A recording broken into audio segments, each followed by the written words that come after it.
Brian, why is it important for everyone to have a plan, a financial plan? Yeah, it seems obvious. So of course everybody should have a financial plan, but it's kind of like when we ask on our questionnaire, do you have a will? Well, I know everybody knows they should have a will, but less than half the people actually do. Or if they do, it's old and yellow pages because it hasn't been looked at in 20 years. So it's one of those things that we know we should have it.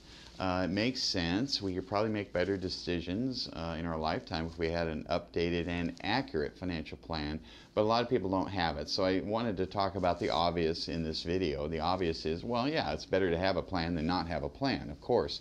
But if you don't have one that's accurate and up to date and really comprehensive, then you probably should get one, and that's what I want to talk about here. Brian, are there people who think they have a financial plan because they've read some articles, they've used robo-advisors, but really don't have an actionable plan?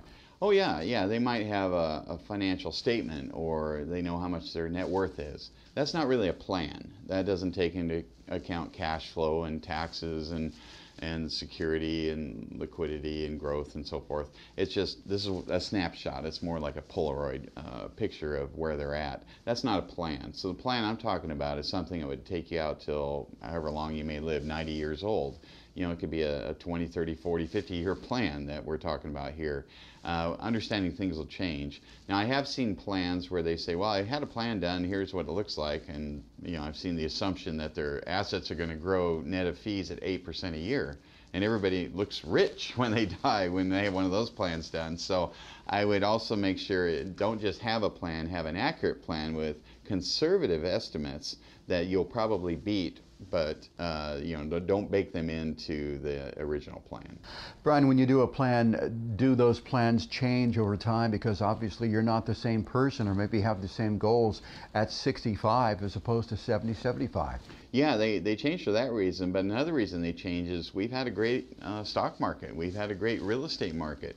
If you had conservative estimates baked in, you might find, oh, my annuities and my FIULs are ahead of pace, my DSTs and REITs are doing great, my stocks are up, my business is worth more, I didn't spend as much as I thought I was going to. You know, you find that if I've done a plan, say 3-4 years ago, when we update that plan, they're looking at that going, wow, we're way ahead of plan, aren't we? Yeah, we are. So it's important to make the, you know, pull that out, because maybe we did a plan 4 years ago and said you can retire in 10, and based on how good things have been going, it might be, well, you can retire now. So that is one of the aspects of this.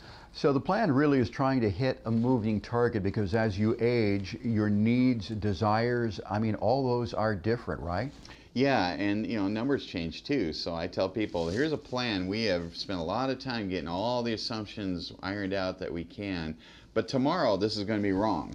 So, because things are going to change, the stock market's going to change, or whatever's going to change.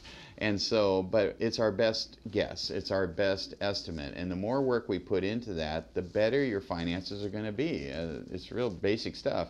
The better your decisions are going to be about life decisions, and about how much you're going to leave for legacy assets, or what if something happens to you, how's your spouse going to be?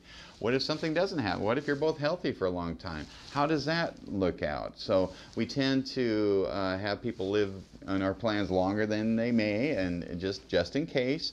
But it's good to know that if I live a long time, I'm going to be fine because I planned ahead for it. Brian, may seem like a silly question, but is there any reason why someone would not need a financial plan? You just don't have assets, significant assets. You know, I have many family members that, you know, if I talk to them for a few minutes, I'd realize they don't need a financial plan. They're just trying to get through you know, month by month. If you're living paycheck to paycheck, you probably don't need a financial plan. Financial plans are really for people with excess, you know, have invested and have had successes and have assets to plan around. But if you don't really have those assets, it's probably not necessary to do a financial plan. The flip side of that is I've had people come to me, they're high net worth, and they're worth $20 million or worth $50 million. We really don't need to do a plan for them. That's more of a discussion about tax topics or legacy planning and that kind of thing. I don't need a plan to say they're going to be okay in retirement, have enough cash flow, have enough growth, have enough liquidity. They're fine, so we don't have to worry about that. We'll focus on the taxes and the estate planning. I would imagine that many times you're the bearer of happy news. Do you have a client story of someone who came to you and got a plan and found out, hey, I could retire a lot sooner than I thought I could? Absolutely. In fact, most of our plans are met with some level of surprise to the good side of things, and that's because it's a select number of people that we're doing plans for. They have to have adequate resources to even do the plan to have it make sense.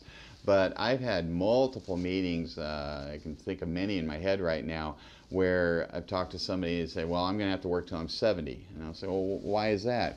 Oh, I don't want to run out of money, and I need to make sure I have enough. I'm like, well, okay. So just kind of an arbitrary number. Well, I guess. Do you like your job? No, I'm miserable at it. I'm 59. I got 11 years left. I got to work. And then we do the plan. I go, you could retire any time. And they're just, what? No, that can't be right. And we go through the assumptions and numbers and everything, and it's like, even if I increase my spending, I can't outspend that because I have a pension. I did those annuities with you, and the stocks are great. I did some real estate. My rentals turned into DS. I'm fine. Yeah, you're fine. Wow, I can retire anytime. You know, these stories happen, and it's life-changing. So many times I've done a financial plan for someone or one of my other advisors, and it's a life-changing event. So I highly encourage you to get an accurate financial plan done. Brian, thanks for telling us about your financial plans. You're welcome.